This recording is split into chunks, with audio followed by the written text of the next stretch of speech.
আহারে ওই সম্মান ইজ্জতটা আমার আল্লাহ কেন দিল, কিসের জন্য দিল? আমি সম্মানের দেওয়ার জন্য একটা নবীর কথা বলে যাব।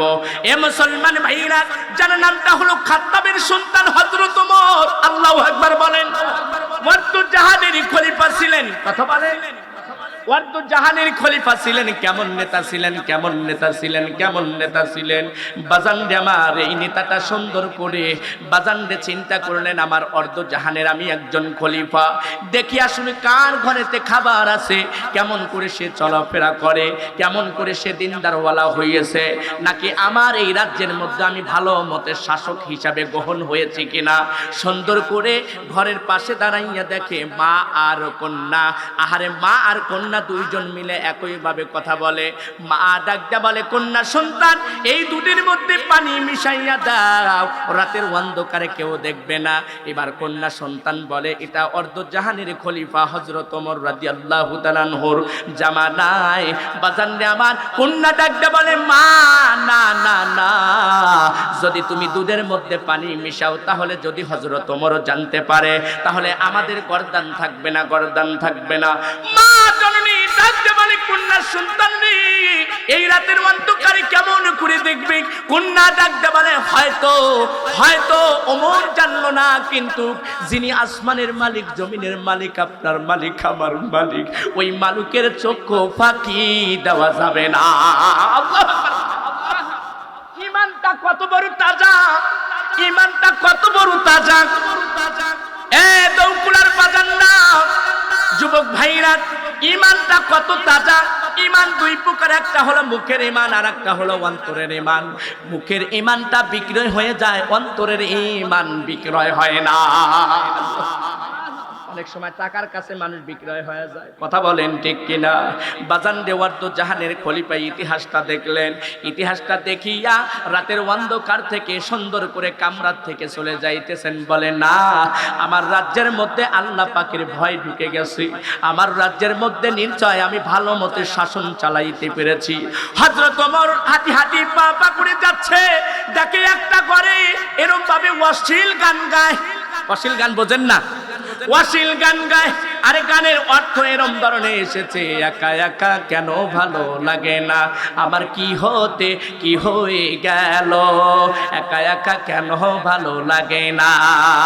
ঘরের মধ্যেই অশ্লীল যদি কেউ গান গায়, হযরত ওমর চিন্তা করলেন, নিশ্চয় নিশ্চয় একজন সুদর্শন নারী, ওই নারীটা পুরুষের উরুর উপরে মাথায় রাখিয়া এই গানগুনা গাইতেছে, অনুমগ্ধভাবে প্রেমের বনিমায় ছলনায় করিয়া গানটা গাইতেছে। হযরত ওমরের সহ্য হলো না, হযরত ওমরের সহ্য হলো না। এবার সুন্দর করে দরজা দিয়ে প্রবেশ না করিয়া বেড়া ভাইয়া বাজানরে আমার ভিতরে প্রবেশ করলেন। যখন প্রবেশ করলেন, দেখেন যে ঘরের মধ্যে কোনো পুরুষ নাই, মাত্র শুধু একজন নারী।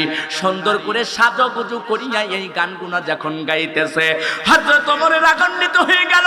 এই নারী, আমার রাজ্যের মধ্যে আমি অর্ধজাহানের খলিফা, এটা লুকাইয়া রেখে বলতেছে, এই রাজ্যের মধ্যে কেন তুমি এরকম অশ্লীল গান গাও? যদি হযরত ওমর জানতে পারে, তোমার নামে কিন্তু একটা আপনার দাখিল হয়ে যাবে, কেস দাখিল হয়ে যাবে, মামলা দাখিল হয়ে যাবে। হযরত ওমরকে ডাকতে বলে, আপনি কে আমি তা জানি না, কিন্তু একটা কথা, আমি গান গাইয়া একটা অপরাধ করেছি, আর আপনি এক নয়, দুই নয়, তিনটা অপরাধ করেছেন। বলেন তো ধরা খাইছে কিনা? হযরত ওমর তিনি বলতেছেন, আমি কেমন করে তিনটা অপরাধ করলাম? বলে, এক নাম্বার অপরাধ হলো, সর্বপ্রথম যদি আমার বাড়ির মধ্যে আপনি ঢুকতে চান, তখন সালাম দিতে হবে। আসসালামুল কাবলাল কালাম, রাওয়াহু তিরমিজি। তার মানে হলো আগে সালাম দিয়ে আমার বাড়ির মধ্যে প্রবেশ করতে হবে, এরপরে যদি আমি জবাব দেই, তারপরে আপনি ভিতরে আসন পাইবেন, আর জবাবটা যদি না দেই, আপনার আসন হবে না। এই হলো আপনার 2 নাম্বার ভুল। আর 3 নাম্বার ভুল হলো, 3 নাম্বার ভুলটা হলো, আপনি দরজা দিয়ে প্রবেশ না করিয়া কেন বেড়া বাইয়া প্রবেশ করেছেন। এই জায়গায় আপনার আর একটা ভুল। আর হলো 3 নাম্বার ভুল, 1 নাম্বার সালাম দেন নাই, 2 নাম্বার যে দান করলাম, দান করার পরে মসজিদের উন্নত করলাম, কিন্তু নামাজ পড়লাম না, তাহলে এই দান করে 1 পয়সার লাভ নাই। সুতরাং আপনি কোরআন কারীমের মাহফিল দিলেন, কিন্তু মাহফিলে বসলেন না, আপনি মেলার মধ্যে ঘুরলেন, 4 হোস্টেলের মধ্যে বসে থাকলেন, এরপরে বাড়ির মধ্যে অযথা সময় নষ্ট করে দিলেন। আপনার প্রত্যেক সময়, প্রত্যেক সেকেন্ডের, প্রত্যেক মুহূর্তের, প্রত্যেক ঘন্টার হিসাব আমার মালিক আমার আল্লাহ নিবে। কথা বলেন ঠিক কিনা? নিবে কিনা কথা বলেন? বড় দুঃখ লাগছে নাকি আপনাদের আসলে পরিচিত সন্তান দেখে আসলে আসবেন না? কারণ বড় দুঃখ লাগতেছে একটা কারণে, এই বছরে যত মাহফিল করছি এত জনগণ নিয়ে মাহফিল করিনি। দৌকুলার মানুষ কোরআন প্রেমিক মানুষ, দৌকুলার মানুষ আল্লাহ প্রেমিক মানুষ, দৌকুলার মানুষ নবী প্রেমিক মানুষ, আর এই কোরআন কারীমের মাহফিলের এই অবস্থা বড় কষ্ট লাগলো, বড় দুঃখ লাগলো। তাহলে প্রধান বক্তা কি আলোচনা করবে? চোতা যদি না থাকে একটা বক্তার কখনো বক্তব্য আসে না। কথা বলেন ঠিক কিনা? এই জন্য আপনাদের কাছে চাওয়া, আপনাদের কাছে পাওয়া, আপনারা এক জাতীয় জানেন, আমরা আরবিতে বলি গানামুল, গানামুল মানে ছাগল, বা বাংলায় ভাষায় আপনারা বলেন বকরি, যেটাই বলেন না কেন। এই ছাগলের আবার একটা তরিকা আছে, এই ছাগলের আর আবার একটা আপনার নিয়ত আছে। একে যদি আপনি পানির মধ্যে নামাইতে চান, সামনে 2টা পাও দেয়, দিয়ে হরতাল ডাকে, আন্দোলন করে, বিরোধিতা করে, সামনে যাব না, গারস্থও ছাড়ে না, গারস্থও দেও টান। এবার ছাগল ডাকতে বলে গারস্থ টানেন না, অবস্থা কিন্তু ভালো হবে না, নে সামনে দিছি 2টা পাও, হরতাল ডাকলাম, আন্দোলন করিলাম, সামনে যাব না, সামনে যাব না।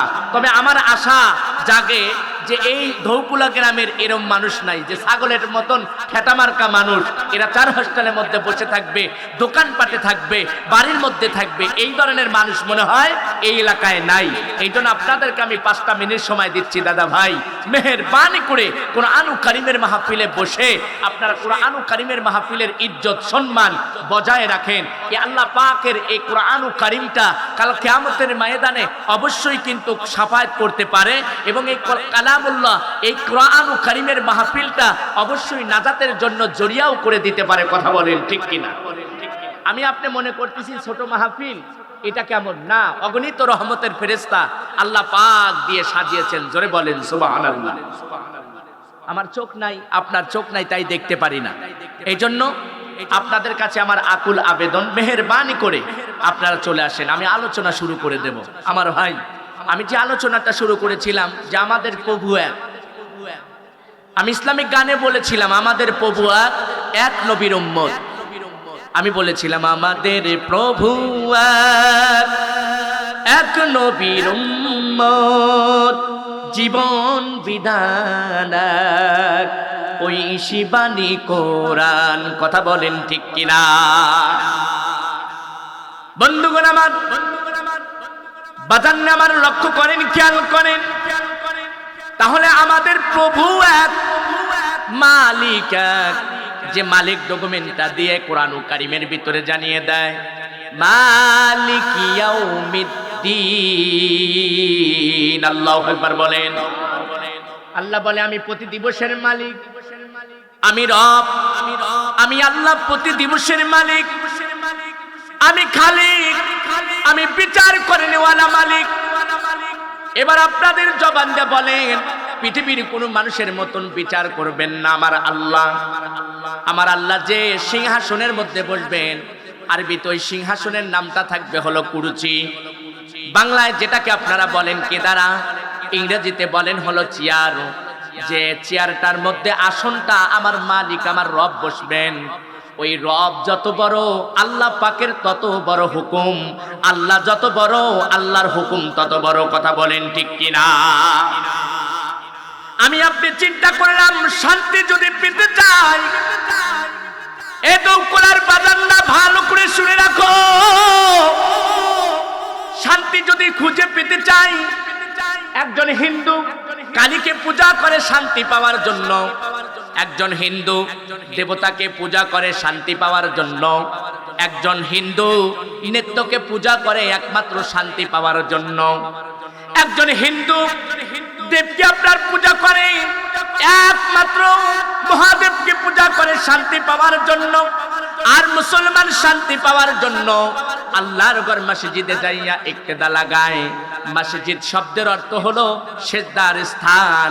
আর আমি আপনি যে সিজদার স্থানে আমার রবকে আল্লাহকে সিজদা লাগাইয়া বলি সুবহান রাব্বিয়াল আলা, যখন এই কথাটা বলি স্বয়ং আমার আল্লাহ রাব্বুল আলামিন বলে বান্দা মাথাটা উঠাইয়া নাও, উঠাইয়া নাও, আমি রব, আমি আল্লাহ তোমার জীবনের গুনাহ খাতা মাফ করে দিয়েছি। এবার বলেন সপ্তাহে নামাজি নাকি 5 ওয়াক্ত নামাজি? কথা বলেন, কথা বলেন। 5 ওয়াক্ত নামাজি, সেই ব্যাপারে কথা হচ্ছে। এই শুনেন যুবক ভাইরা, আজ আপনি তুমি মেলার মধ্যে সময় নষ্ট করে দিলাম, 4 হোস্টেলের মধ্যে সময় নষ্ট করে দিলাম। দাদা ভাই, আপনি জানেন না আপনার জীবনের জন্য 2টা ডায়েরি করা হয়েছে, আমার জন্য জীবনের জন্য 2টা ডায়েরি করা হয়েছে। একটা ডায়েরি হলো গুড নিউজ, সিপত ভালো, আর একটা হলো ব্যাড নিউজ, তার মানে হলো খারাপ। এই ডায়েরির একটা নাম আছে ইকরা কিতাবাকা, সুন্দর করে তোমার আমলনামা লেখা হবে। বান্দারে তুমি কত সময় 4 হোস্টেলের মধ্যে সময় কাটাইয়া দিলা সেটাও লেখানো হবে। বান্দা তুমি মেলার মধ্যে কত সময় তুমি কাটাইয়া দিলা, এ বান্দা সেটাও লেখা হবে। বান্দা তুমি বাড়ির মধ্যে টিভির পর্দার মধ্যে বসে থাকলে সেটাও লেখা হবে। এবার জবান দিয়ে বলেন আমার আল্লাহ ডায়েরিতে কি লিখবে কি না লিখবে না? কথা বলেন। লিখবে, যদি লেখে তাহলে আমার মনে হয় যদি ডায়েরিতে লেখে ওই যুবক কখনো 4 হোস্টেলে বসে থাকতে পারে না, মেলার মধ্যে থাকতে পারে না। দাদা ভাই, তুমি আপন মনে করেছো মেলা, আপন মনে করেছো 4 হোস্টেল, আপন মনে করেছো তুমি টিভির পর্দা। আসলে তোমার আপন নয়, আপন নয়, আপন হলো স্বয়ং আল্লাহ, আল্লাহ রাসূল। কথা বলেন ঠিক কিনা? মালিক রব জানাই বান্দা তুমি মনে রাখো, তুমি যেটাই করো না কেন, সেকেন্ডের মধ্যে, ঘন্টার মধ্যে, তুমি যাই করো না কেন, রব্বুল আলামিন তোমার প্রত্যেকটা মুহূর্তে প্রত্যেকটা সেকেন্ডটা লিখিতবদ্ধ করা হইতেছে। বাজান রে আমার, আমি আপনাদের সুন্দর করে দৃষ্টান্ত বুঝাইতে চাই। 2 রাকাতে 18 সিজদা হয়, এই আবার কোন ধরনের নামাজ আদায় করা হয়েছিল? মানব জাতি কেমন করে নামাজটা আদায় করলো? 2 রাকাত নামাজে 18 সিজদা হয়। আল্লাহ রব্বুল আলামিন কোরআনুল কারীমের ভিতরে সুন্দর করে জানিয়ে দেয় ইন্নাস সালাতা তানহা আনিল ফাহশাই ওয়াল মুনকার। বলে যিনি নামাজের হালনাতে দাঁড়াইলো, যিনি নামাজ আদায় করলো, ওই মানুষটা কখনো পাপের কাজে নিমজ্জিত হতে পারে না, ওই মানুষটা কখনো পাপ কাজে লিপিবদ্ধ হতে পারে না, ওই মানুষটা কখনো ওই 4 হোস্টেলে বসে সময় নষ্ট করে দিতে পারে না। ওই মানুষটা রাস্তাঘাটে সুন্দর করে দাঁড়াইয়া আপনার এই সময়গুলো এত সুন্দর একটা সুযোগ দিয়েছেন। আহারে সোনার যুবকরা কোরআনুল কারীমের মাহফিলের ব্যবস্থা করেছে, মসজিদের উন্নত কল্পের জন্য মাহফিলটা দিয়েছে। এই মাহফিলটা কত বড় দামি আমি আপনি তা জানি না। এই মাহফিলের মধ্যে যখন প্রবেশ করেছি, এই মাহফিলে যখন বসেছি, 500 রাকাত নফল নামাজ সারা রাত বরাবর আপনি যদি দাঁড়াইয়া নামাজ আদায় করেন, মালিক আমার আল্লাহ বলে যে ব্যক্তিটা কোরআন হাদিসের আলোচনা শোনার জন্য বসলো, আমি আল্লাহ রব্বুল আলামিন তার আমল নামায় সওয়াব বাজেট করে দিলাম। জোরে বলেন সুবহানাল্লাহ। একজন মানুষ কখনো দাঁড়াইয়া 500 রাকাত নামাজ রাতের মধ্যে শেষ করতে পারবে না রে বাজান, পারবে না, পারবে না। কিন্তু এই উপটকন, এই উপহার মালিক আমার আল্লাহ দিয়েছেন রে মুসলমান ভাইরা। এই জন্য তোমাদের অন্তরটা আল্লাহর দিকে করো, মাওলাকে দেখে ভয় করো। আল্লাহকে ভয় করলে কি হবে রে মুসলমান ভাইরা? আল্লাহ রব্বুল আলামিনকে যদি ভয় করো, ভয় করার মতন যদি করো, তাহলে তোমার জন্য রয়েছে উপটকন। উপটকনের নামটা হলো তোমাকে সুন্দর করে দাঁড়াইয়া বলবে দাখালা, তুমি প্রবেশ করো। আরে ফি দিনের মধ্যে তুমি যখন ঢুকেছো, ইয়াদখুলুনা দলে দলে মানুষগুলো যখন মাহফিলে এসেছিল, মানুষগুলো কোরআন হাদিসের কথা শুনেছে, মানুষগুলো কোরআন হাদিসের প্রতিধ্বনিটা শুনেছে, মানুষগুলো আল্লাহ পাকের ঘরের সঙ্গে সম্পর্ক রেখেছে। আমি রব, আমি আল্লাহ এত খুশি হয়েছি, দিনের মধ্যে ঢোকার কারণে আমি তাদেরকে জান্নাতুল ফিরদাউস দান করে দিয়েছি। আল্লাহ কি পারে না? কথা বলেন, কথা বলেন, পারে কি না? কঠিন হাসরের দিনে আখিরি নবীজি বিনে পাপী উম্মত কে করিবে পার, আর পাপী উম্মত কে করিবে পার। যত ছিল আল্লাহর ওলি নফসে নফসি বলবে সবই, যত ছিল আল্লাহর নবী নফসি নফসি বলবে সবই, কাঁদবে সবাই হইয়া আনাচার। আহারে কঠিন দিনে মা চিনবে না গর্বের সন্তান, বাবা চিনবে এ না পরিবার। বাঁচাও বাঁচাও উঠবে ধ্বনি, কথা বলেন, বাঁচাও বাঁচাও উঠবে ধ্বনি, সেদিন আমার প্রিয় নবী উম্মত বলে করিবে চিৎকার, পাপী উম্মত কে করিবে পার, আর পাপী উম্মত কে করিবে পার। আল্লাহু আকবার বলেন। আজ আমি আপনি বলি নবীর ভালোবাসা চাই, আজ আমি আপনি চাই, আমি নবীকে ভালোবাসি, নবীকে মুহাব্বত করি। কেমন তুমি মুহাব্বত করো, কেমন তুমি আল্লাহকে ভালোবাসো? এখানে কোরআন হাদিসের কথা হয় আর তুমি মেলার মধ্যে বসে থাকলা। এখানে কোরআন হাদিসের কথা হয়, তুমি চার হোস্টেলে বসে থাকলা। এখানে কোরআন হাদিসের কথা হয়, আল্লাহ পাকের বরাদ্দর কথা বলে আর তুমি বাড়ির মধ্যে থাকলা। মনে রাখো, মনে রাখো, এখনো তুমি আশিকে রাসূল হইতে পারো নাই। কথা বলেন ঠিক কিনা? আরে মুখে নবীকে ভালোবাসতে ভালোবাসা হয় না, অন্তর দিয়ে নবীকে ভালোবাসতে হবে। কথা বলেন ঠিক কিনা? কেমন করে ভালোবাসবেন, কিভাবে ভালোবাসবেন? এ মুসলমান ভাইরা, গত 3 দিন আগে একটা খবর আপনাদের জানাইয়া দেই। বাজানরে আমার, আমি আপনি বলতে চাই যে আপনার একজন বিএমপি করতে পারে, আমার দুঃখ নাই। একজন আমলিগ করতে পারে, আমার দুঃখ নাই। একজন জামাত করতে পারে, আমার দুঃখ নাই। একজন জাসদ করতে পারে, আমার দুঃখ নাই। কিন্তু কেউ যদি আমার নবীকে কটূক্তি করে, কেউ যদি কোরআন নিয়ে হলিডে খেলে, কেউ যদি কোরআনকে কটূক্তি করে, 144 দ্বারা জারি বাংলার জমিনের উপরে কেউ যদি আমার নবীকে গালি দেয়, কেউ যদি কোরআনকে কটূক্তি করে, কোরআনের মাহফিলকে আবারও যদি বন্ধ করতে আসে, 1 নয় 2 নয় 18 কোটি ইমানদার ওয়ালার তাওহীদের রক্ত থাকা পর্যন্ত, তাওহীদি রক্ত থাকা পর্যন্ত বাংলার জমিনের উপরে ওই সন্তানদেরকে খালি হাতে ফেরত দিবে না। কথা বলেন ঠিক কিনা? কেন দিবে না? এই জন্য কোরআনকে ভাওতাবাজি বলে অপমানা করার জন্য বিএনপির একজন নেতা, যার নাম হলো জুলফিকারের বিরুদ্ধে তার এলাকায় বিশাল একটা তুমুল একটা মিছিল হয়েছে, বিক্ষোভ মিছিল হয়েছে। এ মুসলমান ভাইরা, একটা মুসলমান কোরআন নিয়ে কটূক্তি করে, আমি বলতে চাই মুসলমান দাবি করার জন্য সে নয়, সে নয়। কথা বলেন ঠিক কিনা? আমার মুসলমান ভাইরা, এই জন্য কোরআনটা কেন দিল? কোরআনটা একমাত্র তাবিজের কিতাব নয়, কোরআনটা জেন বুঝছেনের জন্য দেয় নাই। কোরআনটা দিল হলো মুত্তাকিনদের জন্য। কোরআনটা দিয়েছেন ইহদিনাস সিরাতাল মুস্তাকিম, সঠিক পথ দেখানোর জন্য। কোরআনটা দিয়েছে হলো মুত্তাকিন ব্যক্তির জন্য। কোরআনটা কালামুল্লাহকে আপনি জিজ্ঞাসা করেন, আমি কালামুল্লাহ এসেছি একমাত্র হলো মুত্তাকিনদের জন্য। একবার জবান খুলে বলা যায় কি সুবহানাল্লাহ? এই কালাম কি আসলে আপনার জিন বুক ছাড়ানোর জন্য এসেছে? তাবিজের কিতাব বানানোর জন্য এসেছে না মুসলমান ভাই না। এই জন্য তো আমি মাঝে মাঝে একটা স্বপ্নের কথা বলে যাই, কত সুন্দর করে আমি স্বপ্নের কথা বলে যাই। আমার একটা স্বপ্ন পূর্ণ করো ও গো দয়াময়, তোমার পথে চলতে গিয়ে মরণ যেন হয়। আল্লাহু আকবার বলেন। আমি ধৈর্য ধরে থাকতে পারি আল কোরআনের সাথে। আল্লাহু আকবার বলেন।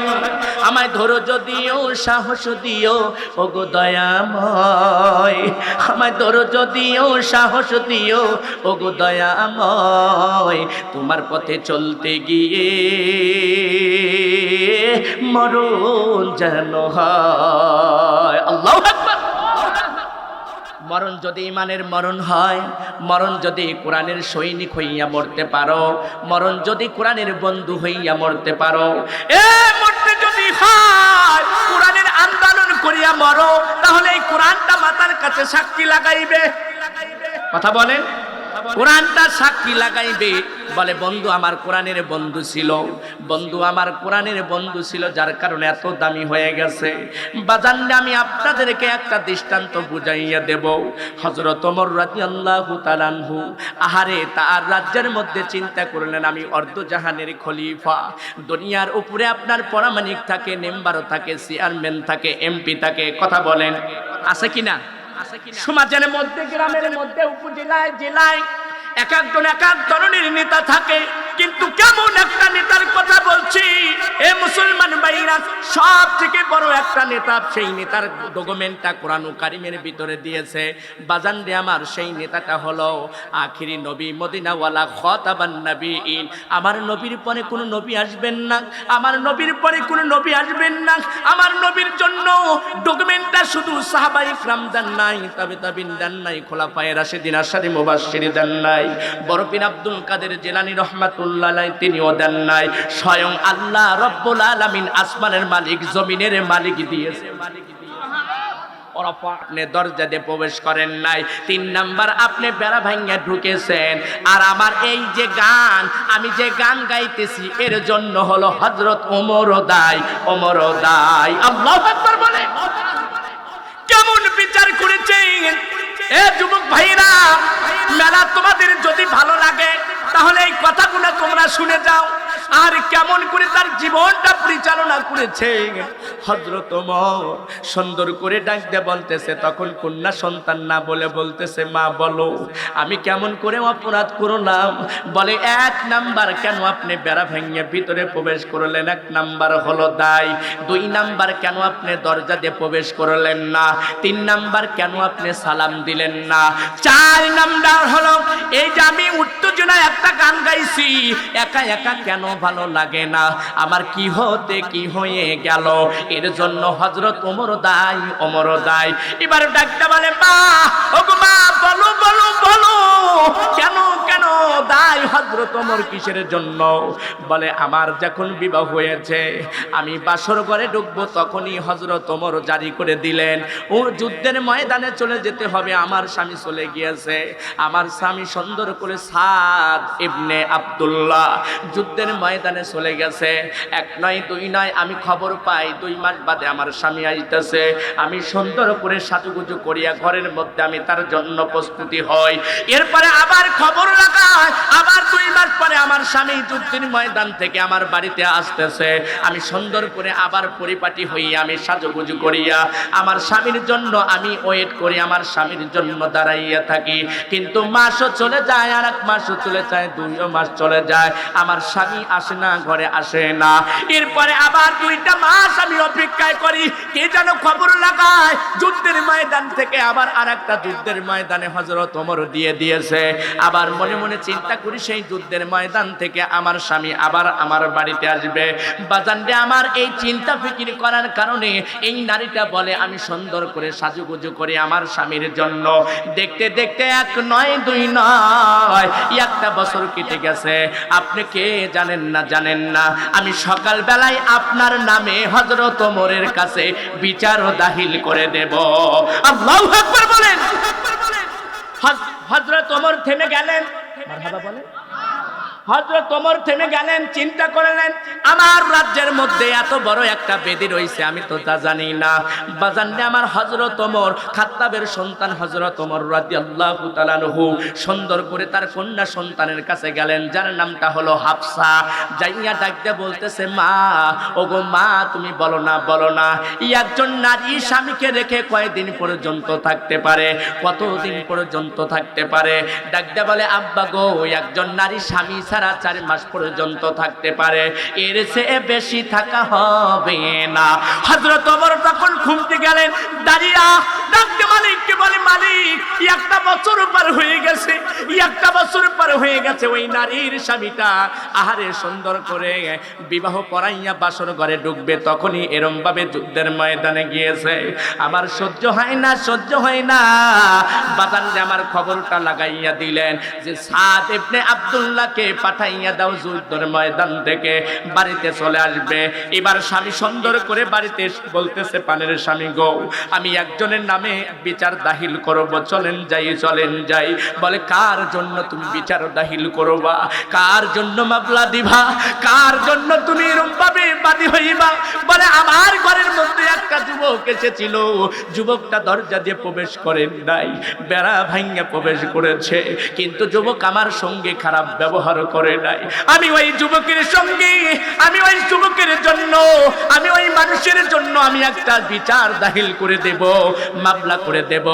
এবার সুন্দর করে ডাকতে বলে, পানের স্বামী ডাকতে বলতেছে, যার নামে তুমি মামলা দিবা, যার নামে বিচার দিবা, সেই অন্য কেউ না, অন্য কেউ না, উনি হলো অর্ধ জাহানের খলিফা হযরত ওমর রাদিয়াল্লাহু তাআলা আনহু। একবার জবান খুলে বলা যায় কি মারহাবা, লিল্লাহি তাকবীর, নারে তাকবীর। ইমানের পথে অবিচল থেকে আমার মরণ যেন হয়, তোমারই কাছে করি গো মিনতি। মারহাবা। আমরা কার কাছে মিনতি করব? আর একটু জবান খুলে বলেন, কার কাছে? আল্লাহর কাছে আমরা মিনতি করব, নাকি লোহাওয়ালা বাবা, জটালা বাবা, গাগরিওয়ালা বাবা, তেনাওয়ালা বাবা, সালাওয়ালা বাবা, সেই বাবার কাছে মানুষ ধন্না ধরে? কথা বলেন, বাবা কি কিছু দিতে পারে? বেরেনটা আপনাদের হস করেছে যা মোল্লাই তাই নয়, বাবা কখনো আপনাদের কিছু দিতে পারে না। দাবার মালিক হলো একজন। কথা বলেন কে? উনি সুন্দর করে কোরআনে জানিয়ে দিলেন, আর রহমান আল্লামাল কুরআন খালাকাল ইনসান আল্লামাহুল বায়ান আশ-শামসু ওয়াল কমারু বিহুসবান ওয়ান নাজমু ওয়াশ-শাজারু ইয়াসজুদান।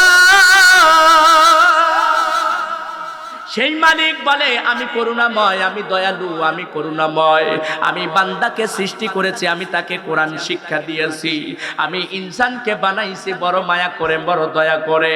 এই জন্য আমার মালিক, আমার আল্লাহ বলে, আল্লাহ আমার মালিক বলে, যদি বান্দা তুমি চাইতে চাও তাহলে আমার কাছে চাও, আমি আল্লাহ রব্বুল আলামিন তোমার চাওয়া পূর্ণ করব। একটা রাত আমাদের অতিবাহিত হয়েছে, এ সবে বরাতের একটা রাত, বান্দা চেয়েছে আল্লাহ পূর্ণ করবে। বান্দা যদি বলে, আমার আল্লাহ আমার গুনাহ খাতা মাফ করে দাও, আল্লাহ গুনাহ খাতা মাফ করে দিবে। আল্লাহ যদি বলে, একটাও বাজতেছে না, অপারেটর সাহেব এখানে চলে আসেন, মাইক দুইটা অফ হয়ে গেছে, মেহেরবানি করে এখানে আসেন। আমার মুসলমান ভাইরা, কেটে গেছে নাকি? আমার মুসলমান ভাইরা, হযরত ওমরের জন্য বিচার দিতে চায়। ওই স্বামীটা সাদ ইবনে আব্দুল্লাহ ডাক দেয়া বলতেছে, কার নামে তোমরা উইল করবা, কার নামে তোমরা মামলা দিবা? মারহাবা বলেন। আর আমাদের নেতা হলে কি তাই হলো না? বলে, কার বিরুদ্ধে তুমি কথা বলো? আমি চেয়ারম্যান সাহেব। কথা বলেন, কার বিরুদ্ধে কথা বলো? আমি এমপি সাহেব। কার বিরুদ্ধে কথা বলো? আমি যুবলীগের নেতা। কথা বলেন না কেন? বর্তমান এটাই চলতেছে, বলে আমি হলো অমকের নেতা। এ বাজান রে, আপনাদের কাছে মাফ চাই, আপনাদের করণ অনুরোধ করি, আপনারা কখনো বলেন না আমি অমক নেতা, আমি অমক দলের নেতা, আমি অমক দলের কর্মী। না, বলবেন না, বলবেন না। আপনি বলবেন, আমার জাতির পিতার নামটা হলো ইব্রাহিম পয়গম্বর, আমার রুহানি পিতা হলো মুহাম্মদ সাল্লাল্লাহু আলাইহি সাল্লাম, আমার আদি পিতা আদম আলাইহিস সালাম, আর আমার বাবার নামটা, আপনার বাবার নামটা জানা আছে। এই হলো আসল, হলো চারটা বাবা। আর যতগুনা বাবা দেখেন, মোট বাবা হলো আপনার নকল বাবা। কথা বলেন ঠিক কিনা? আমি বলতে চাচ্ছি মুসলমান ভাইরা, এই জন্য আপনাদের কাছে চাওয়া, আপনাদের কাছে পাওয়া। আহারে সুন্দর করে যখন এই ইতিহাসটা লম্বা চওড়া হয়ে গেল, বাজান আমার হযরত ওমরের নামে আপনার বিচার হবে, কিন্তু ওমরের নামে ওমরের নামে যখন বিচারটা দিবেন, কিন্তু বিচারটা হলেন না, বিচারটা স্বামীটা বলে দিল, আহারে মনে রাখো, মনে রাখো, এই বিচারটা যার নামে তুমি করবা উনি অন্য কেউ না, উনি অর্ধ জাহানের খলিফা। জিনার কামটা হলো 1 নাম্বার ছিল। অন্যজন যদি যাইয়া বসে কথা বলতো তাহলে তার নম্বরটা মিলাইয়া দেওয়া হতো। এরপরে তার বাইতুল মালে থেকে ওই টাকাগুলো খরচ করতেন না। কোন কারণে? হযরত ওমর সুন্দর করে বুঝে বুঝে টাকা কোনো খরচ করেছেন সমাজের জন্য। একবার জবান খুলে বলেন কথা ঠিক কিনা? লিল্লাহি তাকবীর। এই জন্য মুসলমান ভাইরা, আমরা যদি একটা ইট কিনি, জান্নাতের মধ্যে একটা ইট কেনা হবে, বালাখানার ইট কেনা হবে। বাজানরে আপনারা জানেন বাহালুল পাগল আর বাদশাহ হারুন আর রশিদের ঘটনা আপনারা জানেন। একটা মাটির গর্ত কেনার কারণে, একটা মাটির গর্ত কেনার কারণে জান্নাতের মধ্যে দেখতে পারলেন বালাখানা। এবার বাদশাহ হারুন আর রশিদ সুন্দর করে আপনার স্বপ্নে দেখে, এই বালাখানা কার, এই বালাখানা কার? বলে এই বালাখানার ঢোকার জন্য পারমিশন নাই। এই বালাখানা কিনেছে হলো বাদশাহ হারুন আর রশিদের স্ত্রী জুবাইদা কিনেছে। একবার জবান খুলে বলা যায় কি মারহাবা। এই জন্য আপনাদের কাছে চাওয়া, আপনাদের কাছে পাওয়া, আপনাদের কাছে দাবি, আমরা যদি একটা ইট কিনতে চাই জান্নাতের মধ্যে, আমরা বালাখানা কেনা হবে। আমরা যদি 1 বস্তা আমরা সিমেন্ট দেই তাহলে সুন্দর করে বালাখানার ইট গাঁথনি করার জন্য কাম হয়ে যাবে। এ মুসলমান ভাইরা, হাদিসের মধ্যে পড়লাম, কিতাবের মধ্যে প্রমাণ করে দিলেন, আল্লাহ পাকের ঘর ফুলসুরাতের কিনারায় সুন্দর করে দাঁড় করাইয়া দিবে। দাঁড় করাইয়া দিয়ে বলবে যানবাহন বানাইয়া দিবে।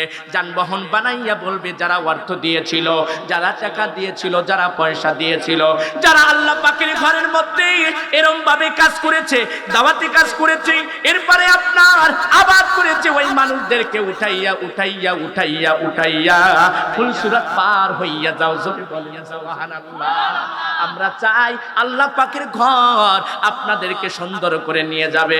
আস্তাঈনু বিসসবরি ওয়াস সালাত। আমরা যদি ধৈর্যের সাথে কাজ করতে পারি, আমরা যখন বিপদে পড়ব ধৈর্যের সাথে নামাজ আদায় করব, মালিক আমার আল্লাহ আপনাকে আমাকে সহযোগিতা করবে। একবার চিল্লায় বলেন কথা ঠিক কিনা? এই জন্য আপনাদের কাছে চাওয়া, আপনাদের কাছে পাওয়া। আমি 10 জন ব্যক্তিকে দেখতে চাই মুসলমান ভাইরা। দিয়ে দনব যেমন কেড়ে নিতে কতক্ষণ, একবার বমি 2 বার হস্ত থাকবে না। তোমার জমা আর জমি, কিসের টাকা, কিসের পয়সা, কিসের বাড়ি গাড়ি। আমি 10 জন মানুষকে দেখতে চাই আশারাতুল মুবাশশারা। 10 জন মানুষকে আমি, এতগুলো মানুষের মধ্যে আমি চাই 1000 টাকা করে, 1000 টাকা করে 10 জন মানুষ আমি দেখতে পারবো। আল্লাহ পাক আর যেন টাকা দান করেছে। একবার জবান খুলে বলা যায় কি? বলা যায় লিল্লাহি তাকবীর। মোহাম্মদ কাউসার 1000 টাকা সর্বপ্রথম চেয়েছে। আকবর পরামানিক সাহেব 1000 টাকা। লিল্লাহি তাকবীর। দোয়া করি আল্লাহুম্মা আমিন। নদীর কুল ভাঙে অকল গড়ে, এই তো নদীর খেলা। সকাল বেলার ধনী রে তুই, ফকির সন্ধ্যা বেলা। ও মালিক, আমি 1000 টাকা করে আশারাতুল মুবাশশারা 10 জন সাহাবীদের সাথে তাদের জান্নাতের ব্যবস্থা করে দাও। মালিক গো, তোমার ঘরকে ভালোবাসার জন্য 1000 টাকা দান করে যায়। ফ্যামিলির মধ্যে যতগুনা মানুষ গহীন কবরে ঘুমায়, সকলের কবর খানি জান্নাতের বাগিচা করে দাও। জোরে বলেন আমিন, আরো জোরে বলেন আমিন। লিল্লাহি তাকবীর। মোহাম্মদ কাউসার আলী প্রবাসী, আহারে আব্বার জন্য দোয়া চাই মিতু হামিদ আলী। আহারে দৌকুলা নদীর পশ্চিম পার, আহারে 1000 টাকা নগদ। অসুস্থর দোয়া চাই, আহারে অসুস্থ আছে, দোয়া করি আল্লাহুম্মা আমিন। আল্লাহ আপনি হাকিমের হাকিম, ডক্টরের ডক্টর, আল্লাহ আপনি কবিরাজের কবিরাজ। রব্বুল আলামিন আপনার শাফিউল আমরাজ নামের শাফিল কামিল আজলা দান করে দাও, সুস্থতা দান করে দাও। একবার জবান খুলে বলেন আমিন। আব্বার কবরখানি জান্নাতের বাগিচা করে দাও। আজকাল পরশু হোক, আসবে রে বিজয়, একদিন আসবে রে বিজয়। কথা বলেন ঠিক কিনা? কালেমার পতাকা উড়তেছে বাংলার জমিনের উপরে। এইটাই সুযোগ, সুবর্ণ একটা সুযোগ আমাদের সম্মুখে বাড়াইতে হবে। কালেমারও বন্ধু হতে হবে, কোরআনের সৈনিক হতে হবে, কোরআনের আন্দোলন করতে হবে। কথা বলেন ঠিক কিনা? লিল্লাহি তাকবীর। মোহাম্মদ মুসলিম রানা, আহারে অমনি করে পিতা হাজী মোহাম্মদ আয়ে জাল প্রামাণিক দৌকুলা হারে 500 টাকা আল্লাহ দান করছে, টাকা গুনিয়ে দাও ভাগ্যের চাকা। আল্লাহ ধনী করে সহি করে জীবনের গুনাহ খাতা মাফ করে দাও। মোহাম্মদ আমির আলী আহারে আব্বার জন্য দোয়া চায় 1 মন দান লিল্লাহি তাকবীর। আল্লাহ দান করলো ইরি ইমান ধরায় না জানো কিরি, জান্নাতের মধ্যে দাও হুরিয়ার নরি। আল্লাহ দান করছে, দান বাড়িয়ে দাও মান সম্মান, জমিনে ফসলে বরকত দান করে দাও। বান্দা কোন নিয়তে দান করলো মনের আশা আকাঙ্ক্ষা পূর্ণ করে দাও। নগদ কি ও 100, হ্যাঁ পথচারী ভাইদের আহারে ভাইরা অমনি করে 170 টাকা জোরে বলেন মারহাবা। আল্লাহর ঘর মসজিদের জন্য দান করে যায় টাকা, আল্লাহ ভাগ্যের ঘুরাইয়া দাও ভাগ্যের চাকা। কোন নিয়তে দান করলো মনের আশা আকাঙ্ক্ষা পূর্ণ করে দাও। মোহাম্মদ আফসার আলী আহারে আব্বার জন্য দোয়া চায় মিতু আরশেদ আলী। আর রব্বুল আলামিন নদীর মধ্যপাড়া বাড়ি আহারে আমি আব্দুল হাকিম দোয়া করে পারি 1 বস্তা মাটি আল্লাহ দিন করো খাটি। আল্লাহ কোন নিয়তে দান করলো মনের আশা আকাঙ্ক্ষা পূর্ণ করে দাও। আব্বার কবর খানি জান্নাতের বাগিচা করে দাও। মোহাম্মদ সুলতান প্রামাণিক আহারে দৌকুলা উত্তরপাড়া 1 বস্তা সিমেন্ট দান করলো, বান্দার দান খানি কবুলার মঞ্জুর করে নাও। আল্লাহ কোন নিয়তে দান করলো মনের আশা আকাঙ্ক্ষা পূর্ণ করে দাও, মনের বাসনা খানি পূর্ণ করে দাও। অমনি করে দান করলো মোহাম্মদ হোসেন আলী আহারে আব্বার জন্য দোয়া চায় 100 টাকা নগদ আরো 2 বস্তা সিমেন্ট দান করলো বাকি। আল্লাহ ফুলসুরাত পান করতে দিও না সাকি, বান্দাকে কোনো বিষয় দিও না জানো ফাঁকি। 100 টাকার বিনিময়ে হাজার হাজার লক্ষ লক্ষ টাকার মানুষ বানিয়ে দাও। অমনি করে দান করলো মোহাম্মদ নাজমুল হাসান। আল্লাহ 100 টাকা নগদ আরো 20 কেজি দান। আল্লাহ দান করলো 20 অভাবে পরে করে না জানো ইস। আল্লাহ দোয়া কবুল করে নিস। বান্দা কোন নিয়তে দান করলো মনের আশা আকাঙ্ক্ষা পূর্ণ করে দাও, মনের বাসনা খানি পূর্ণ করে দাও। অমনি করে দান করলো আহারে আহারে একটা মাসুম সন্তান আহারে 500 টাকা রিয়াদ নাম লিল্লাহি তাকবীর। আল্লাহ জানে মানে বরকত দান করে দাও, হায়াত দারাজ বৃদ্ধি করে দাও। আল্লাহ রিয়াদের পরিবারের মধ্যে যতগুলো মানুষ গহীন কবরে ঘুমায় আল্লাহ সকলের কবরখানি জান্নাতের বাগিচা করে দাও। মোহাম্মদ রফিকুল ইসলাম আকন্দ আহারে 500 টাকা নদীর পশ্চিম পার। আমার ভাই নাকি আপনি পশ্চিম পার লিল্লাহি তাকবীর। আল্লাহ দান করলো টাকা গুনিয়ে দাও ভাগ্যের চাকা। আল্লাহ ধনী করো সহি করো জীবনের গুনাহ খাতা মাফ করে দাও। মোহাম্মদ হাফিজুল ইসলাম আহারে দৌকুলা নদীর মধ্যপাড়া বাড়ি 1000 টাকা লিল্লাহি তাকবীর।